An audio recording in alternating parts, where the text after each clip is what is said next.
नमस्कार, जय महाराष्ट्र। गेल्या काही दिवसापासून माझ्या बाबतीत प्रगती पुस्तकात नापास, पत्ता कट, संजय राठोड यांना डच्चू अशा बातम्या टीव्ही चॅनल्सवर दाखवण्यात येत आहे। खरे पाहिले तर एकनाथरावजी शिंदे साहेब हे आमचे नेते आहेत आणि ते मंत्री पदाविषयी जो निर्णय घेतील तो अंतिम राहील।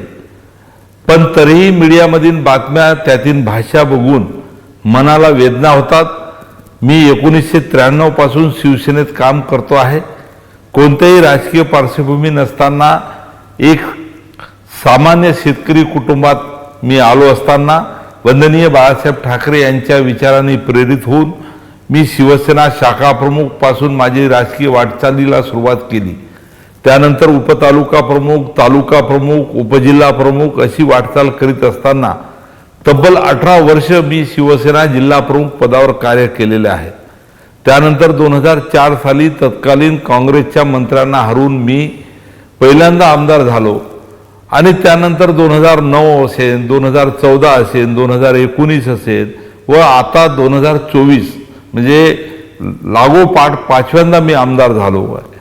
प्रत्येक निवडणुकीत माझी मतं वाढलेली आहेत आणि नुकत्याच झालेल्या निवडणुकीत सुद्धा मला 1,44,000 मतं मिळालेली आहे, जी यवतमाळ जिल्ह्यात सर्वात जास्त आहे।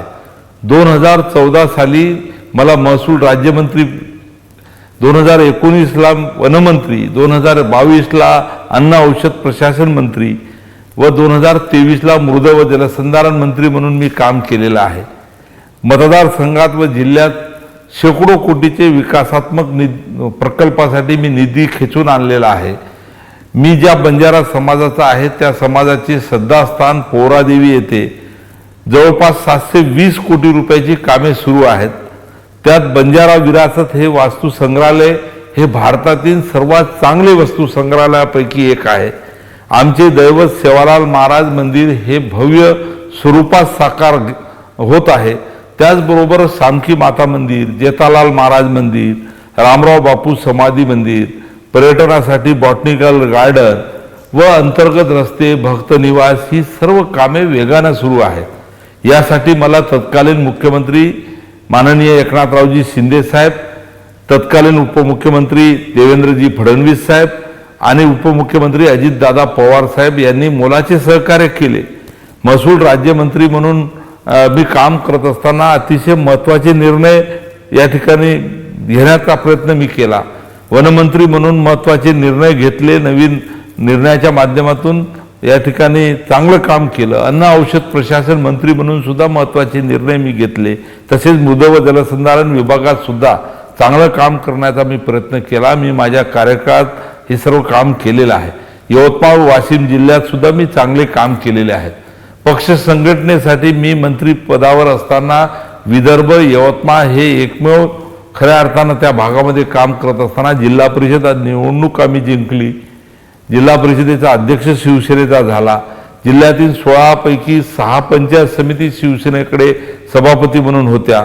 6 नगर पंचायत पैकी 3 नगराध्यक्ष व जिल्ह्यातील 10 नगरपालिकापैकी जवळपास 5 नगराध्यक्ष शिवसेनेचे झाले होते। या काळामध्ये झालेल्या विधान परिषद निवडणुकीत सुद्धा दोन्ही वेळा शिवसेना तिथे जिंकली। 2दा विधान परिषदेचा आमदार आम्ही शिवसेनेचा निवडून आणलं। लोकसभा निवडणुकीत सुद्धा 2014, 2019ला शिवसेना जिंकली। 2024ला उमेदवारी काही कारणाने उशिरा घोषित झाल्यामुळे वेळ थोडा कमी मिळाला व आम्ही यशस्वी होऊ शकलो नाही, परंतु तरी 5 लाखाच्या वर मते आम्हाला मिळाली। ह्याचबरोबर आरोग्य, शिक्षण, रोजगार, कला, क्रीडा व सांस्कृतिक क्षेत्रात सुद्धा आम्ही 5ही वर्ष काम करत राहतो। मी माझ्या राजकीय कार्यकाळात सदैव काम करीत आलो आहे। माझी खऱ्या अर्थानं जनता दरबार म्हणजे समाधान शिबिर विषयी लोक आपल्याला सांगतील की मी अनेकदा पहिल्या दिवशी सकाळपासून दुसऱ्या दिवशी पहाटेपर्यंत शेवटचा माणसाचं समाधान झाल्याशिवाय उठलो नाही। मी आपल्याकडे हे यासाठी सांगतो आहे की मीडियामध्ये ज्याप्रमाणे प्रगती पुस्तकात मी नापास ह्या बातम्या दाखवत आहे ती बाब मनाला लागते आहे। मी नापास असूच शकत नाही, कारण मी निरंतर जनतेसाठी काम करीत आलो आहे। मंत्री पदावर काम करताना देखील आठवड्यातून 4 दिवस मी मतदारसंघ जिल्ह्यासाठी व जनतेसाठी दिलेले आहेत, तेव्हा माझी मीडियाला व विविध TV चॅनल्सला विनंती आहे की मी प्रगती पुस्तकात नापास अशा बातम्या आपण कृपा करून देऊ नये, कारण झोकून देऊन काम करणाऱ्याला हा शब्द जिव्हारी लागतो. माझ्यावर 2021ला एक आरोप झाला, त्यात चौकशी निष्पक्ष व्हावी म्हणून मी स्वतःहून राजीनामा दिला होता. एप्रिल 2022ला महाविकास आघाडी सरकारमध्येच त्या प्रकरणाची चौकशी झाली व मला क्लीन चिट मिळाली.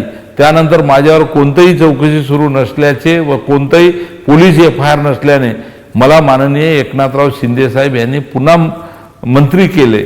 मी पुन्हा मंत्री झाल्यावर गेल्या 2.5 वर्षात माझ्यावर कोणताही आरोप नाही, भ्रष्टाचाराचा आरोप नाही, माझ्या कोणतेही वादग्रस्त वक्तव्य मी केलं त्यामुळे मला नापास होण्याचा प्रश्नच येत नाही, असे माझे मत आहे. या उलट मी पुढाकार घेऊन पूर्ण केलेल्या बंजारा विरासत ह्या वास्तू संग्रहालयाचे काम इतके दर्जेदार आहे की देशाचे प्रधानमंत्री नरेंद्र मोदी साहेब यांना या वास्तू संग्रहालयाच्या लोकार्पणाला आग्रहाने आणले. माननीय पंतप्रधानांनी या कामाचं कौतुक केलं. मी त्या कार्यक्रमाचं प्रास्ताविक केलं.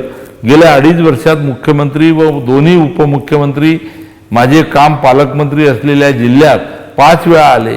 प्रधानमंत्री महोदय 2दा माझ्या यवतमाळ आणि वाशिम जिल्ह्यात आले. मीडियामध्ये मला नापास वादग्रस्त दाखवल्या जात आहे. जर हे खरे असते तर ही सर्व मंडळी माझ्या आमंत्रणावर आली असती का? मला हे सर्व मंडळी मंचावर असताना प्रास्ताविक व भाषण करण्याची संधी मिळाली असती का? माझ्या मागण्या ह्या सर्व वरिष्ठांना पूर्ण केल्या असत्या का?